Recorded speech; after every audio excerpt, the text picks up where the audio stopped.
Hello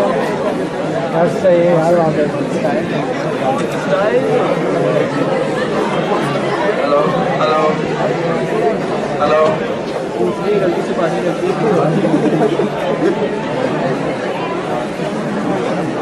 hello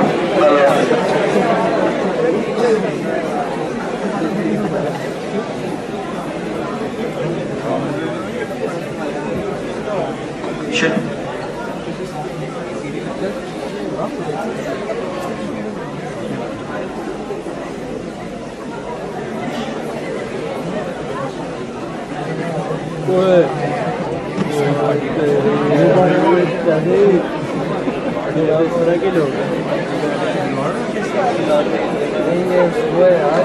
Once again,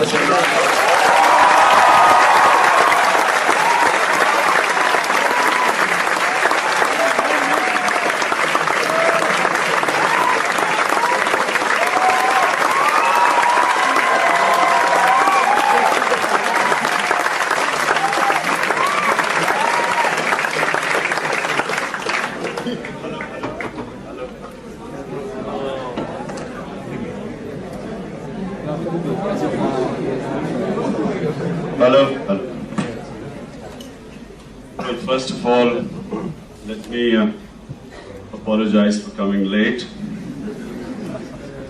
But I have to tell you that it was not my fault.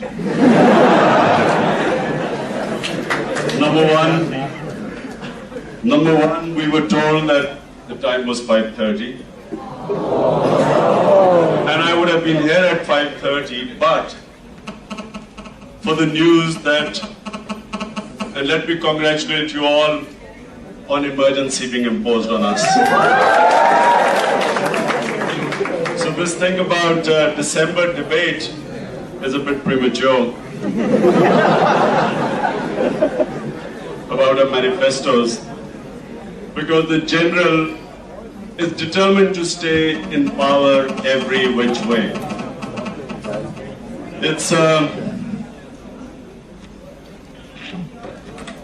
It is a defining moment in Pakistan's history.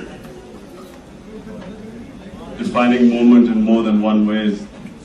But it is a time, and I'm very pleased that I was invited here to address the youth.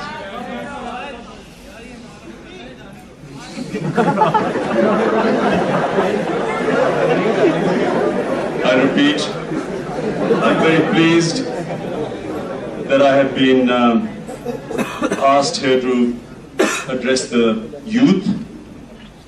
I think that it is a critical time for all of you. It's your future that is at stake, and this is the defining moment where you could make a difference. In my opinion, this is a time when we have a great opportunity for bringing about a change. Remember, a crisis also affords an opportunity. And this is an opportunity that Pakistan can change its course, and we can change our future. So I think that, again, thank you very much for asking me to come here. I'll speak for about 15-20 minutes, and then what I really want to hear are your questions, and so I hope to have a lively question answer. Because as you know, we politicians tend to get carried away by the sound of our voice. We keep going much too long, and I really want your input so that at least I know how you are thinking. So let me just start off with saying that what are the crises in Pakistan? The number one crisis is due to the war on terror. After 9/11, what we see now in Pakistan is a merging of all sorts of militant forces in this country. What started off as a hunt for Al-Qaeda by a general serving the United States interests, and what actually most of us felt that we were justified in helping the US in its war against terror, of what happened to them on 9/11. But the way the general went about it, I think most of us knew where we were heading. Because the first, of course, the bombing of Afghanistan and the Pakistan's role played in the destruction of the regime in Afghanistan, I think that was the beginning of the mess that we are right now in. Because now you find Hamid Karzai saying he wants to talk to the moderate Taliban. Actually, the time was before the bombing. And I just want to just briefly make you, let's go back to history, the facts that have been glossed over since. Before 9/11, after 9/11 and before the bombing, which was almost 3.5 weeks, in that time, basically the Taliban was saying that, look, give us the evidence and we will hand over Osama. Which was actually a very reasonable demand. Because when the Russians asked for who they perceived to be a terrorist, Ahmed Yakayov, who went to Britain to seek asylum, when the Russians wanted him back as a terrorist, what did the British government say? Give us the proofs in a court of law and we will hand him over to you. It's exactly what the Taliban was saying. And at the same time, the Shura of the Taliban had met. And you know, this fact has been glossed over. And they actually had a meeting and recommended that Osama should leave Afghanistan. So 3.5 weeks was all the time that was given for a nation, to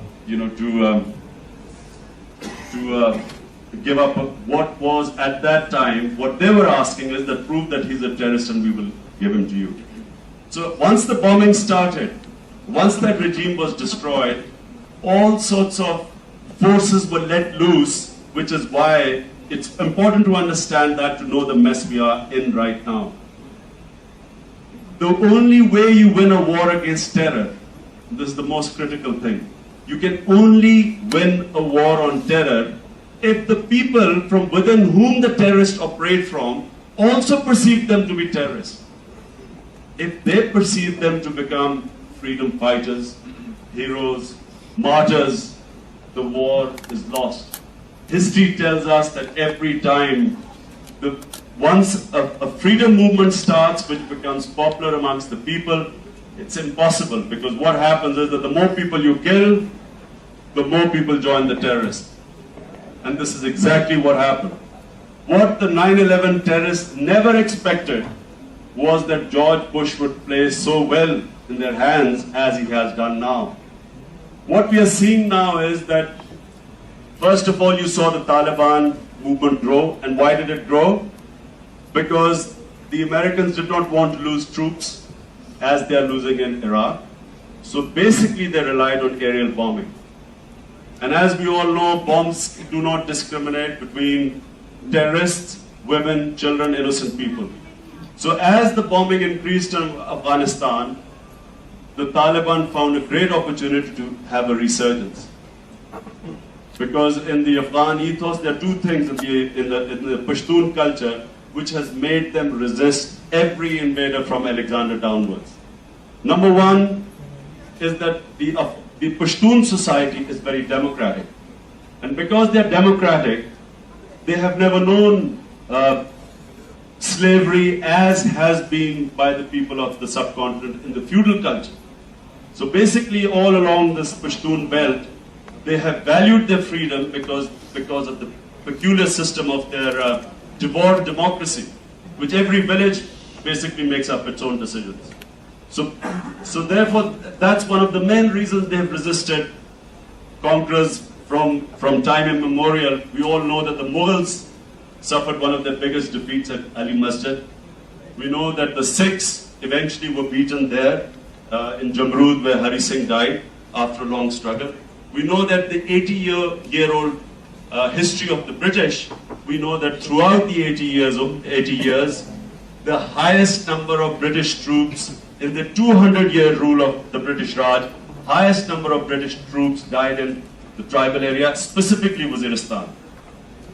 And when the Russians came, it was the same tribes, the Pashtun tribes, that resisted the Russians, and actually bore the brunt of all the casualties. So it was naive of the Americans to think that just because they are Americans, and the US cavalry has come to the rescue, for them to have expected that there would be no resistance, and for Pakistan to have gone along with them and then allowed the sort of destruction and the killing which happened in the Pashtun belt, which also led to the emergence of the MMA in Pakistan as a direct reaction to the killing of the Pashtuns. So for us to think that we would not be expected by that was only because, I'm afraid, General Musharraf has not read his history, specifically the history of the tribal area. So therefore, gradually, as the momentum built in Afghanistan, the Pashtuns on this side of the Durand line were always going to be helping them. There were elements that would have helped them. There's no way General Musharraf, no matter how hard he wanted to please the Americans, could have stopped them. It's a 1,500-kilometer border. I've been to all that area. It is the most hostile terrain you can imagine. It's rugged mountain country. There has never been any Durand line. There is no border there. And so to have expected that Pakistan forces would be able to stop any sort of infiltration was always going to be a pipe dream. And so what you have seen gradually is this movement building up. The more they have been bombed, the more bombing has taken place, the more the resistance has grown. And gradually, when Pakistan army went into Waziristan, you must remember that there was a tribal structure in Waziristan. Even when when Taliban were in power in Afghanistan, there was no Talibanization in the entire tribal area.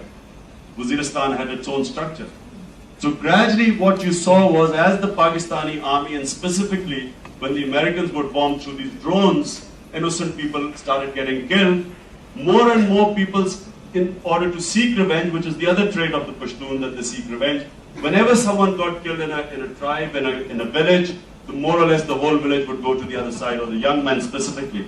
And these young men eventually started killing all the tribal elders who were cooperating with the Pakistan government. So eventually you had all the tribal maliks killed, and that whole area has now become what is called now Talibanized. But it is not a religious Talibanization, it is a political Talibanization. It's in order to seek revenge from the Pakistan army and the Americans. They have gone on to the other side. Now this is now spreading. What you're seeing is a reaction in the entire Pashtun belt against what has been going on. And now you're seeing Swat, which was one of the most peaceful area. But by the way, the dynamics in Swat were completely different to Waziristan. Swat was a reaction of the lawlessness in Swat ever since it became part of Pakistan in 1974. In Dir and Swat, there is a great paper written by Dr. Trimzi on Dir, that what was Dir before 1974 and what happened to Dir after 1974 when it became part of Pakistan. And basically he goes on to say that how a very democratic society, where there was complete rule of law, completely changed the moment it became civilized by Pakistan. It became complete, there was lawlessness, there was corruption, there was no justice, whereas people would have immediate justice. Suddenly justice disappeared. And what you saw, this Shariat, the Nafas Shariat, was basically people seeking justice. And they still remembered, the elders still remembered that at the time, before 1974, people had justice. They had access to justice. Villagers, if they had a problem, immediately the village Jarga would sit, they would give a decision. The moment they became part of Pakistan, people had to find lawyers, the cases got delayed, the powerful could influence the justice system, and so there was a yearning in the people that, of the old days, which was, at the time of Wali of Swat, it was basically Shariat law, as was before 1857 most of the Muslim India. So therefore there was this, so it was a different dynamics of this movement in Swat. It started off only as a desire to have a better system of justice. And then of course Lal Masjid happened, which is again different. That's different, it's fundamentalism, which in every human community you have Hindu fundamentalists, you have Christian, you have Jews. So you have fundamentalists, which is basically out of a reaction where you feel your culture is being threatened by an alien culture. This is basically what happened in Islamabad. And this movement is is gradually growing in Pakistan, the more the Musharraf's enlightened moderation was perceived as vulgarity, the more there's been a reaction in certain parts of Pakistan, and especially in the whole northern belt, in the rural areas, you're seeing this movement already. So what is happening is that under Musharraf, all these movements are now merging together. The reason why it is very serious is that unless someone tackles this problem properly, this is now going to spread to the rest of Pakistan. This emergency and another 5-year dose of Musharraf, and you will suddenly see the sort of thing happening there will be happening all over Pakistan, because nothing can stop it. Karen Armstrong has written actually a very good book on the battle for God. It's about fundamentalist movements all over the world. The moment you try and crush a fundamentalist movement through militancy, it always through violence, it becomes militant. So now that's one problem which we face and which has to be dealt with. And I'll give you my solutions how it's going to be dealt with. Number two is another serious problem in Pakistan, which is the big disparity between the rich and the poor, which is growing at a phenomenal rate. The economic injustice. Because Pakistan has gradually evolved into a country which is basically for a tiny elite. It only caters for a little elite at top. All the resources in this country, all the economic policies are only for us to 0.1% of the population. The rest of the population is basically deprived in this country, does not have opportunities. The worst is the education system in Pakistan, which increases these disparities. In the three sports, I'll just give you an example, the three sports which Pakistan competed in international level were hockey, squash, cricket.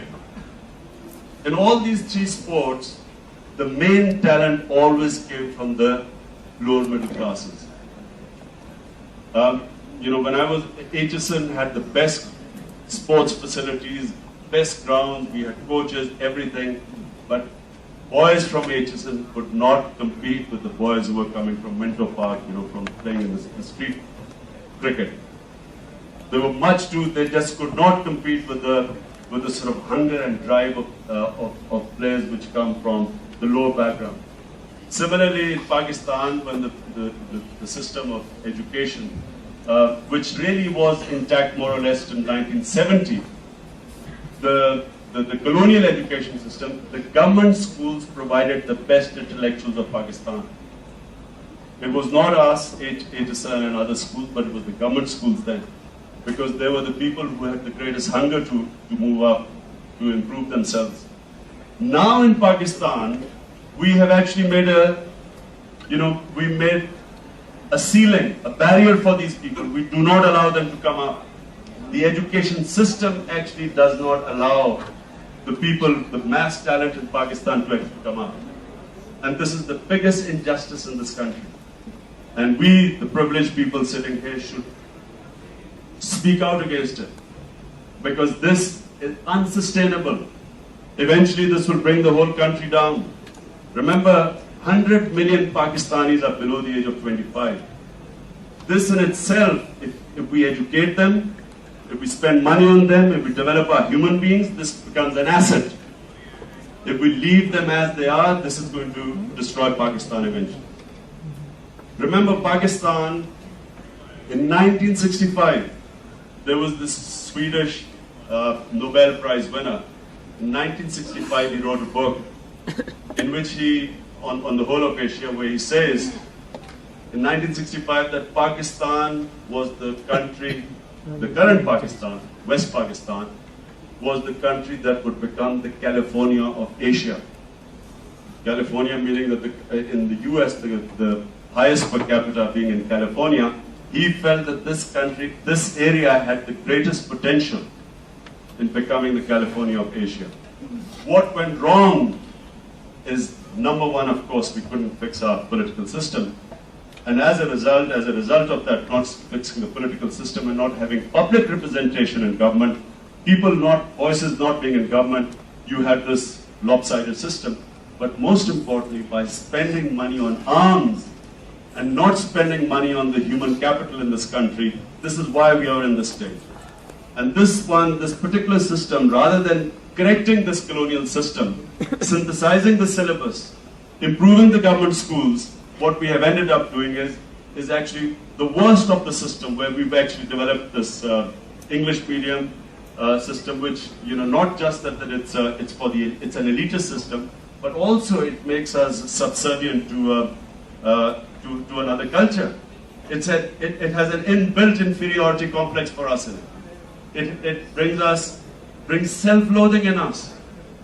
You see watch television programs, you find, I mean, especially since the enlightened moderate days, you watch the TV programs and you see anyone who almost every program, first they all start speaking in English to establish that they are educated. Then they start in Urdu again. And the whole culture of us trying to be embarrassed of ourselves. Remember, a society which goes up always has self-esteem. They believe in themselves. There's something, which those of you who would have played sport would realize, that it is essential for a team to win, to have self-belief. If you do not have self-belief, you cannot compete. That belief that you can beat anyone is the most important thing a sportsman must have when he steps onto the field.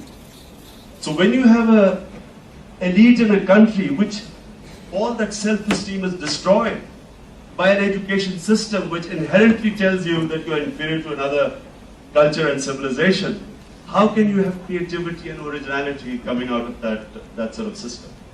And so there is the elite, which is a completely different system of education, and then the majority of the people, the whole education system has been neglected. I'll just give you a very quick example before I move on.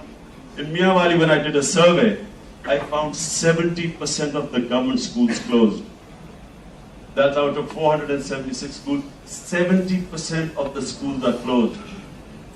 20% only exist on paper. There are no schools on the ground, and the 50% schools that are on the ground, there are no teachers. So you cannot imagine the crisis that's coming. When they all talk about why these, I heard Benazir say about madrasas, what choice have people got? If the children have no education, I mean, they'd be happy to send them to poor people to madrasa, at least to get literacy. So this is a big problem in Pakistan, which neither these two junior king and senior king, Bush and dollar Aziz, no one realized what's happening.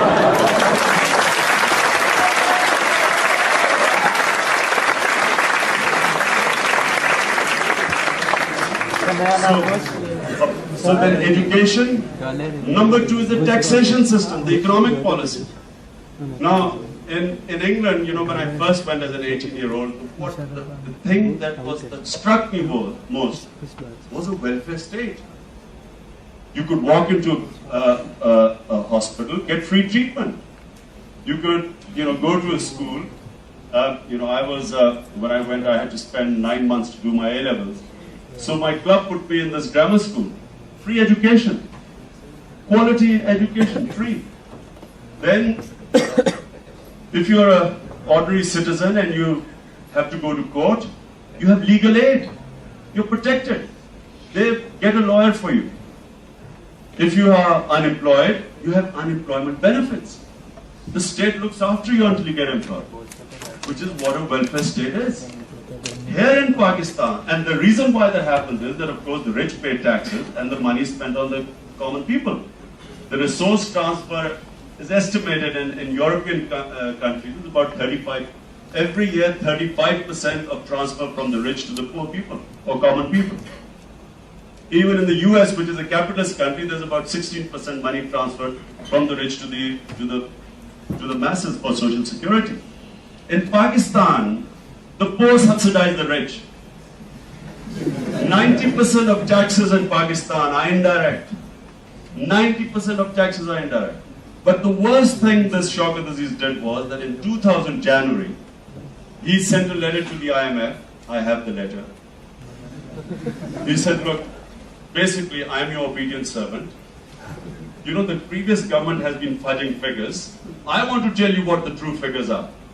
And so he gave, whatever the fudging was. So the IMF then wrote and told him to remove all the subsidies. So all subsidies were removed from the agriculture sector. And GST was applied to all the things that were going into producing food. So now when you see these price rising, the food price inflation, that's where the beginning started. That when in India, for instance, why isn't the inflation so high? Because countries always, and when I spoke to Mahathir Mohamad, I had a long chat with him, how he changed Malaysia. One of the things he said was that they made sure that the things that common people consume, they made sure that the price was kept very low. And here we are in Pakistan, by removing all this is a country which is what could potentially one of the richest agricultural land in anywhere. There's a friend of mine who's working in Australia. And he told me in Australia, he said that in Australia, barely you can find, the topsoil in Australia, which is the most crucial thing, for fertility. He said is about 6 inches. He said in Pakistan, it is in areas that's 6 feet, the topsoil. It's one of the most productive lands we have, but unfortunately, the farming sector has been completely neglected. All the money transferred, because it's all to the rich and the industrials are rich, the money is all transferred to this industrial class at the expense of the farmers. In India, the reason why the yields are 3 times the size on similar land, East Punjab, West Punjab, 3 times high the yields are because the government subsidizes the small farmer. So when the small farmer gets money, he puts it back on the land, and when he puts the money back onto the land, he makes money. He doesn't want to buy a flat in London. He wants to put it back in the land. And so when he gets rich, the country gets rich. When he produces, the country gets rich. In Pakistan, what they have done is exactly the opposite. The rich farmers, of course, can get all the credit and have it waived off. Most of them are political. But the poor common farmer has been starved in Pakistan. And so this is, the whole policy has been tilted. The lopsided, the taxation system, the economic policies, they are all to benefit a tiny class. People made billions in stock exchange, made billions in property. And in Lahore, all the political class, all the Nazans, town Nazans, all land grabbers, all of them made plenty of money. Not 1% of capital gains tax was paid, either by all the money made in property. And I'll just give you, Dr. Rashid Amjad, who was a top economist, he assessed that the Phase 6 housing society, Defense Housing Society in Lahore, he assessed its value to be $18 billion. They didn't pay on all the files that were being transferred, not 1% of capital gains tax was paid. All the tax was paid by the government through not just the price hike inflation. So the economic system is all lopsided. That needs to be changed. Because soon we will be in a state of Kenya, as in Nairobi. I don't know how many of you feel in Nairobi. The rich people now live in fortresses. There are gunmen on top keeping the masses out. And when they go out of the fortresses, they warn you that, listen, make sure if you're wearing a watch, don't take your hand out of the car because they might take your hand with the watch. So it's inevitable. As you see the rise in crime in Pakistan, it is inevitable that with a population of 160 million, majority of them now born without education, and in the classes and where they are totally deprived, this cannot lead to a stable society. The other thing, of course, which has to be corrected in Pakistan is that we have to have a state which takes responsibility for the health of the population. I don't know whether you know that 500,000 children in Pakistan die every year because they don't have access to clean drinking water or water-borne diseases. This is UNICEF figure. I was a special representative of UNICEF, and that's when I discovered that 500,000 children die every year because of waterborne diseases. So we need a state. So now I come to the solutions. We need a state that has to do 2 things. Number one, you have to have rule of law in Pakistan. Rule of law you can only have with an independent judicial system. You can only have an independent judicial system if constitutionally the judicial commission, we make a judicial commission approved by the parliament, both opposition and government, by a parliamentary committee which is cross-parliamentary, and that approves a judicial commission who then has constitutional protection, has a set tenure, and does two things: the selection of judges, the selection, promotion of judges, and their accountability. So it is completely removed from the government, so the judiciary no longer can in any way be controlled by the government. This has to be the number one way of moving forward. Reason why you have to do this is because at the moment, the entire criminal class in Pakistan wants to go into politics. If you want to see an example, go to the parliament. If you want to see a better example, start from the Chief Minister here.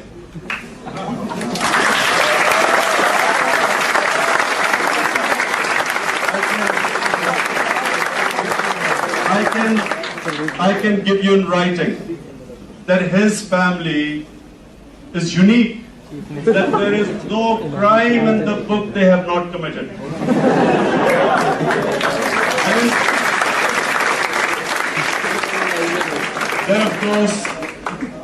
Then of course you have a lot of ministers. I have seen their files myself at the time when I mistakenly thought that General Musharraf was a reformer. I happened to see their files were shown to me by NAB, and most of them, have quite thick files of the money they've accumulated. And then, of course, if you want to see, part of the American dream team, there's a Washington dream team to take over Pakistan.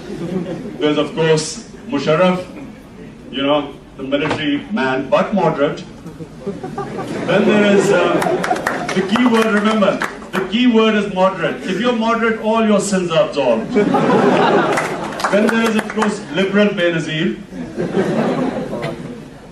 The most liberal thing about it is that she's liberally corrupt.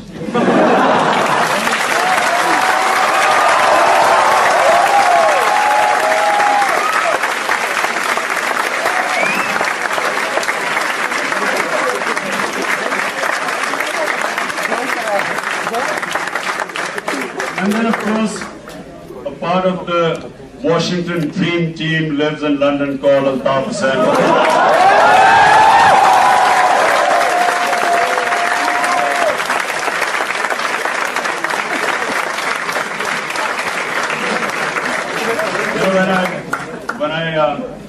When I happened to call Altaf Pakistan's #1 terrorist, MQM went on the attack.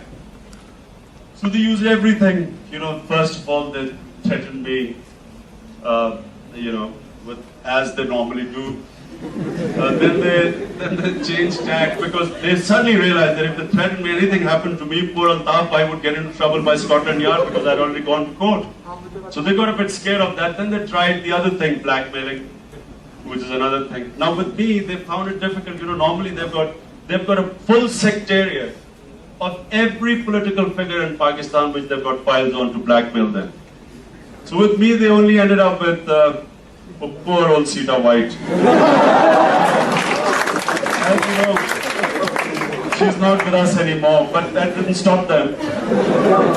So I had this Babar Wari sitting next to me on television, showing the photograph. He says, look, the girl really looks like you. Admit it, she's your daughter.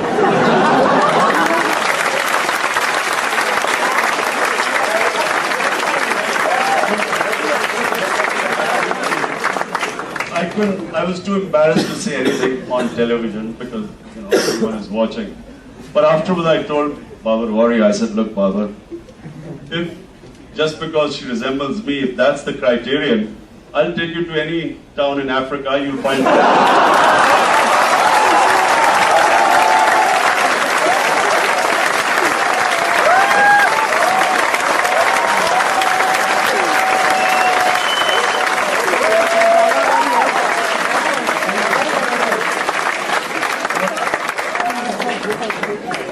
So this moderate alliance, this moderate alliance, you should all feel very happy. We'll all be I'tidal Pasand. The words that are being used, everyone is now moderate, enlightened, everything. So this moderate alliance, the only purpose of this alliance is of course to pursue the agenda where our army at $70 million a month will become cheap mercenaries to work for the US to hunt down Pakistanis. And when Pakistanis get killed, it'll be collateral damage. Women and children get killed, as you know, and you don't know. By the way, you do not know how many women, children have been killed in this war on terror. And I can tell you that while Shaukat Aziz and Musharraf know exactly how many Americans have died in Afghanistan and in Iraq, I can bet you anything they do not know since 9/11 how many Pakistanis have died. We don't know how many Pakistani soldiers have died. We certainly do not know how many Pakistani civilians have died in this war on terror. And what is very important for you to realize is this, that the reason why we need an independent judiciary is not just to block the way of military adventurers, but actually to stop criminals from going into politics. Because it's not just that you have mega criminals like, you see the Chaudhurys sitting there. You also have, in every district you have criminals sitting there. The man who got the Q League ticket to fight against me 1-to-1 in the last election in Miawali is the biggest drug baron in Miawali. And this guy was serving jail sentence when suddenly the Chaudhurys realized that this was the perfect man to fight me because he had lots of money. So you have every level, you have the system. Because the executive controls the judiciary, everyone wants to be part of the executive. Every criminal wants to be part of the executive, either to become a crook or to protect his corruption. That's why this is very important. The whole system, this whole lota culture. Why do you have these lotas? You have these lotas because they have to be in power to avoid getting thrown in jail. So that's why you have this each time, the bizarre scene when Nawaz Sharif was coming, it was the most hilarious time. You cannot imagine what was happening. Because when Nawaz Sharif was arriving from there, now all these Q League lotas all suddenly got terrified because they realized if Nawaz Sharif came in, he would come into power. So now they were all sitting in balance. If Nawaz Sharif had got out of the airport, I can give you in writing, Q League would have evaporated. All of them would have joined N League. Because they all realized that they could not be on the opposite side of the law. So you had this bizarre thing, there was something very funny that happened in Punjab. Sometime back, there was Manzoor Bhattu's government and he was the Chief Minister of Punjab. And what happened was that there was a power struggle going on. So at one point it looked as if Manzoor Bhattu was going to control the Punjab Assembly. So the whole Punjab Assembly went on that side. Then they discovered, overnight, the SETI discovered that no, Nawaz Sharif has got the upper hand. So the whole of them went on to the other side. Then they again went on to the other side when the news came. So I mean, it is just it is a joke.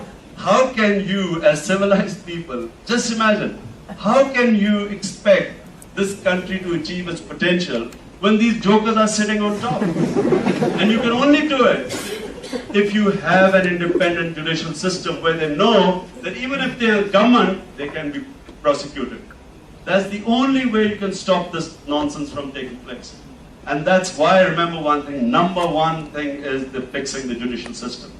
It is imperative. If the judiciary is not fixed, you can have Shaukat Aziz talk about the 7% growth rate until the cows come home. It's not going to make any difference.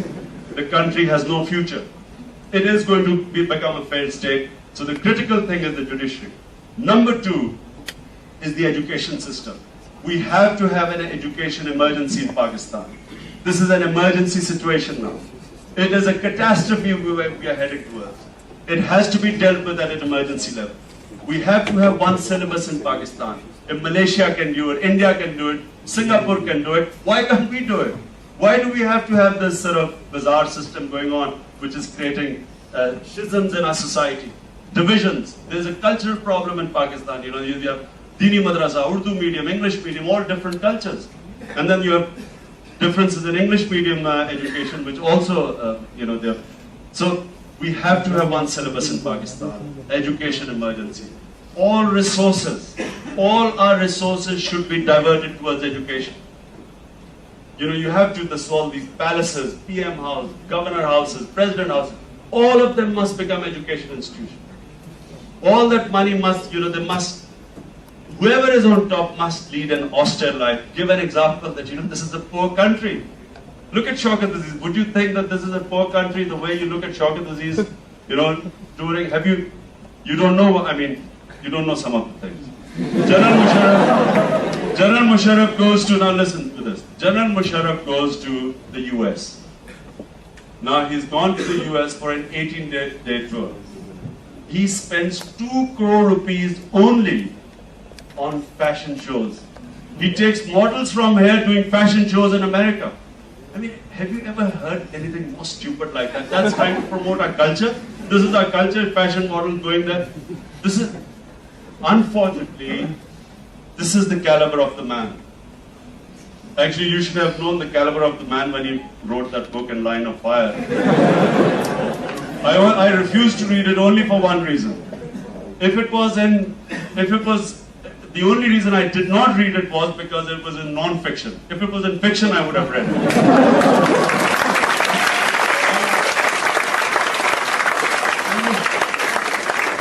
How can a mature man write a book like that? The bullets were flying and I was this and that.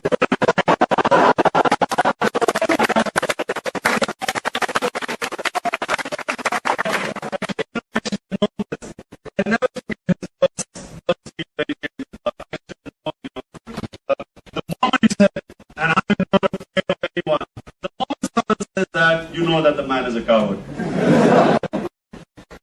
All his actions have proved that. But anyway, so education, number 1 is rule of law, education. Number 3, this whole economic, the system has to be changed. You don't need to raise the taxes in Pakistan. You just do not want to have any sacred cows with tax exemption. And you'll be surprised, all these amnesties, also not just the amnesty to Benazir's 100 billion rupees. Amnesty to every business now has tax amnesty. All you have to do is show your money coming from abroad as remittances and you are tax free. So all this has to be changed.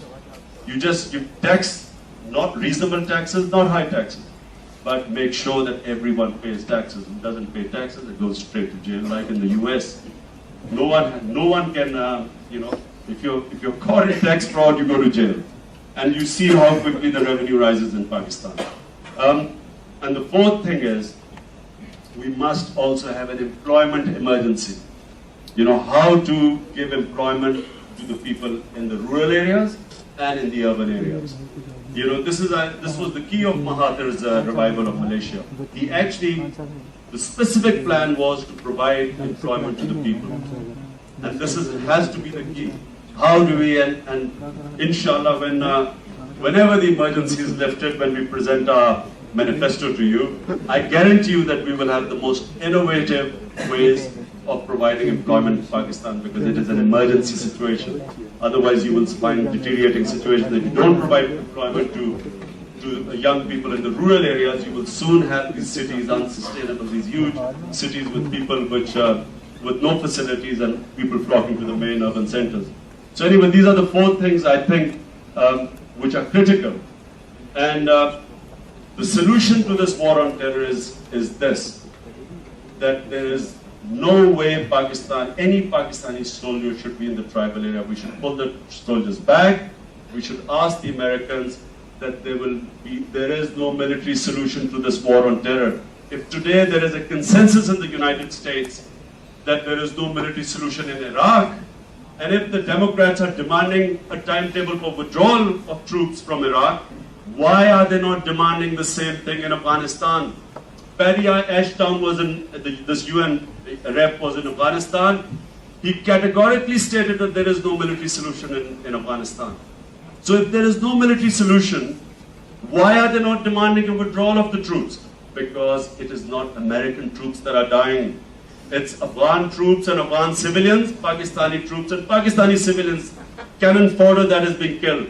So no one is asking for a withdrawal here. We are here just expected to do more and more and more. And for $70 million a month, I think that the time has come for Pakistanis to stand up and say, there is no military solution. find a political solution. If Hamid Karzai can speak to the Taliban, moderate Taliban there, why should we not be seeking a political settlement everywhere, in Swat, in the tribal areas? And the more you send your troops there, the more provocation, the more civilians getting killed. And believe me, this is unsustainable. Sooner or later, the army is going to rebel against it. The army, the common soldier who is now giving up arms in droves, 200 people giving up, who don't want to fight, soon, and if the army keeps getting targeted, in Sargodha the airmen get killed, and in Pindi the ISI get killed, soon you will have generals hiding behind fortresses. Because there is no way the army can sustain this action for long. And it's only a matter of time before you have some sort of rebellion within the army. So we have to move out of this war on terror, explain to them, and the remedy is that you should help the tribes, encourage the tribes. This is what the British did. The British, when they wanted to get things done by the tribes, they would help them, they would bribe them, they would pay them, they paid them subsidies, but they did not send the troops to achieve anything because they knew it did not work. They have left a material, 80 years material on the tribal area. So in my opinion, the time has come to demand for a timetable of withdrawal from Afghanistan. As long as NATO is there, you cannot expect, Pakistan will not be able to stop any infiltration. And we will always be pressurized by Americans. Again, yesterday, the American drones killed 10, 15 tribal people. And this will just go on, and there's no end to it, and Pakistan will become another Algeria. We are heading towards becoming an Algeria. So there is no military solution to this war, and the civil society should stand up apart from the political parties. We have to stand up and say that find a political settlement with it. Thank you.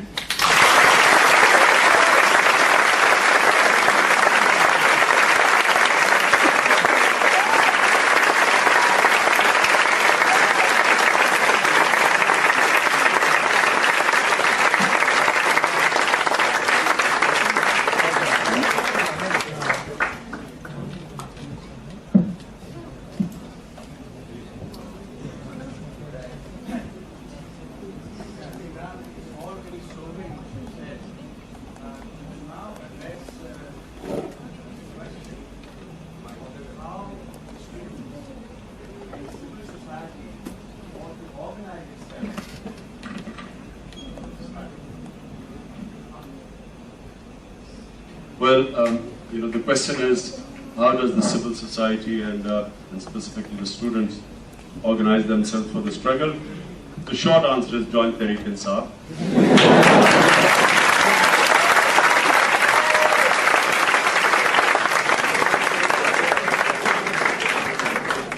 I'd rather not go in the longer answer. No, but I think I think this is a critical time, really, no jokes apart. Everyone must be politicized. Aristotle 2,500 years ago said, if there is injustice in society, every citizen will take part in politics except two types. And I hope you don't belong to those two types. One is the timid, the cowards, petrified that the Chaudhry's Munislai will have me beaten up or something. And the second type are the materialists. That, I'm all right, my factory is going, my shops are doing well, I have enough money, why should I care? Apart from these two, every member of the society must take part in politics. The only way you make a change in a society is through politics. For 11 years I've been told, Imran, why didn't you do social work? You were doing, Shaukat Khanam, and, you could have done so much more. You cannot. For doing social work, we do it for our own self. We do it for our hereafter. But to change a society, I'm afraid you can only change a society politically. Otherwise, Maulana Eidi would have changed Karachi by now. Karachi would not be dominated by Altaf Bhai sitting from London and killing people from there, sending assassination squads from London. You have to, change comes political. Before we continue, I would just like to state some ground rules. Please keep your questions short and only one question, don't ask supplementary questions because there are too many people and perhaps you won't have enough time. I think it's not only about criticizing everything. I think it's just, change of culture that is needed. People need to change their be more empathy. I think they have more empathy. I think if we have to come to this, not just start politics, to comment. I think it's, I think the good divide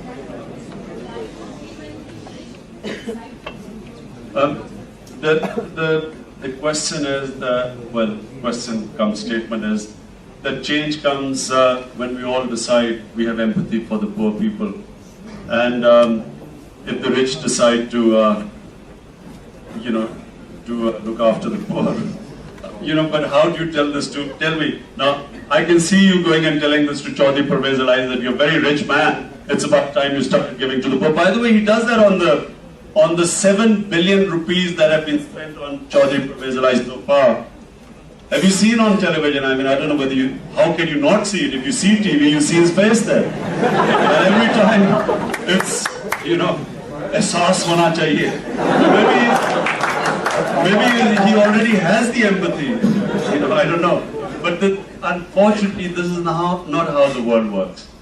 Unfortunately, greed is a part of human society. And when you have, when, as Edmund Burke said, all that remains for evil to prevail is for good